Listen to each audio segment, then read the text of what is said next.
Hi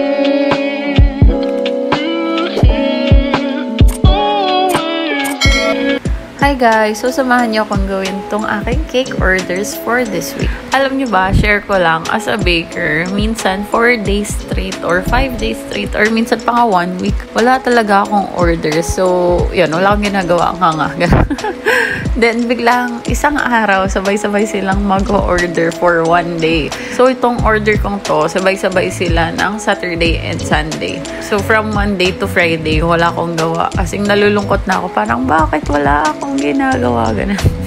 Tapos biglang ayan na nga, super productive ng aking weekends. So ayan, syempre para hindi magastos sa oras, sabay-sabay ko silang binibake and then kinabukasan yung icing na and then assembling. Kasi syempre, since isang araw sabay-sabay, 2 araw sabay-sabay sila, hindi ko kayang gawin ng isang araw lang tong mga to. So yan, hinahati-hati ko yung task na kailangan kong gawin. Actually, dati nahihirapan ako, like 2 cakes lang per day, ganun. Pero pag ganitong kailangan nating kumayod, talagang kinakaya na and nababudget ko na yung oras ko. Nakahandle ko na siya ng maayos. This one, 6x7 to. So ayan, naglagay ako ng support sa gitna kasi para hindi lumunod or hindi bumagsak yung cake na nasa pinakailalim since soft yung cake natin. Also, ganito nga rin pala ako pag madami akong order. Sabay-sabay ko na silang ina-icing. Kung ano yung mga kailangan i-icing, isang gawaan na lang. And then, para mamaya kung ano yung may fondant or ano yung may mga details, doon na lang. Kaysa yung mag-icing ako, tas fondant, icing, fondant, ay talaga naman ang hugasin. So, ayun, siguro sa sobrang nagamay ko na lang siya, sanay na ako. So, this one naman, kaya ang liit niya, 4x5 yan. Kasi nagpagawa yung client ko ng mini 2-tier cake. So, yun.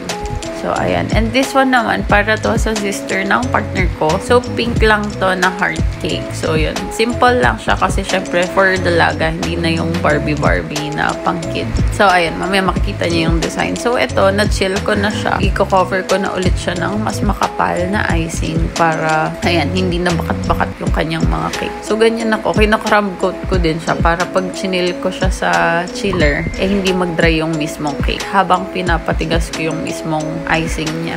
So, itong color nito is tricolor siya. Simple lang din yung design nito. Icing cake with fondant details. So, yan. Since fondant yung details niya, ginagawa ko lang muna yung icing niya and then chill. Tapos, pag kailangan na siyang i-deliver, tsaka ko na nilalagay yung fondant. Kasi yung fondant, di mo siya pwede ilagay sa rec or sa chiller. Ito yung sinasabi kong 2-tier cake na mini kasi, 6x5 siya and 4x5. Ayan yung napiling design ni client. Raffles yung gusto niya.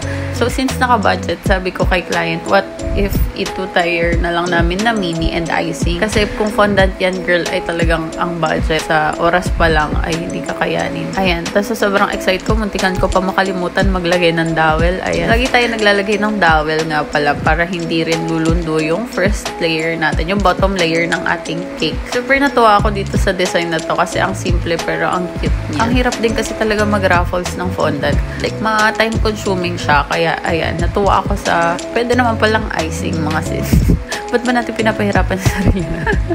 Pero mas maganda lang kasi sa fondant is mas stable siya. So, kung pan-design siya, kahit matabig-tabig yan or kung ano mang biyahe ang gagawin, safe na safe and hindi malulusaw. So, yun lang advantage pag fondant cake. Ayan. Sobrang careful din ako sa paglalagay na tong mga draggies na ito kasi icing nga siya. So, pag nagkamali ka, medyo, baka mauka mo. So, yun. Scared. I'm scared. Ayun. Since more on fondant ako, pag yan, tulad yan. Pag nag-icing ako, sobrang careful talaga. Tapos, ito yung name na ilalagay ko. Made from chocolate yan. Kinukulayan ko lang siya. And then, i-attach ko na lang later. So, dito na tayo sa Barbie theme na heart cake. Ayan. Minimalist lang to na medyo vintage vibe yung kanyang design na napili. So, ayan. Medyo challenging talaga pag heart yung shape pag nag-icing. Pero okay lang. Kasi nasanay na ako nung Valentine's ba or Mother's Day last year. Ayun, nagpa-bulk ako tapos nagamay ko na siya. Sa kakaulit-ulit. Na-practice ko na siya. So, ayan. Since light pink yung color ng ating base cake, niliningan ko na lang siya ng medyo deep pink. So, ayan. And then, may mga white details hineme para nakakadalaga. And, syempre, mga cutie na draggies. Ayan. And number 24 lang yung design na gusto niya. O, diba ang simple? Pero ang cute, no? So, ayan. Mauwi naman tayo dun sa ifo-fondant cake ko. Ayan. Pag nagpo-fondant, talagang kailangan ng cover na chocolate ganache na stiff ang kanyang consistency para maganda yung ating foundation sa cake. Ayan, hindi siya basta-basta magka-crack, hindi siya basta-basta masisira. Ayan, so here I'm using paneling method. Ayan, medyo, ayan. Mahirap lang pag umuulan, talagang ang bilis niyang mag-moist. So, kailangan, ayan, medyo mabilis kang kumilos. Yung in-sprinkle ko nga pala is cornstarch. Pwede rin powdered sugar, kaso, ayun, nilalanggam ako. Nilalanggam ako pag powdered sugar, so cornstarch na lang ginagamit ko. So, ang design naman nitong fondant cake na to is 2-tier din siya. 6x5 and 8x5 yung kanyang size. So, ayan. Ang ganda ng color na to. Hindi ko alam kung anong tawag dito. Pastel blue ba? So, yan. Ang kanyang theme is parang astronaut siya. So, ayan. Nakakita ko ng mga planet. So, natuwa ako kasi may art na naman akong gagawin. And tada! Ayan siya. Ang cute, di ba? So, yun. Natutuwa lang din siguro ako sa fondant design kasi mas nailalabas natin ang ating pagka-artistic.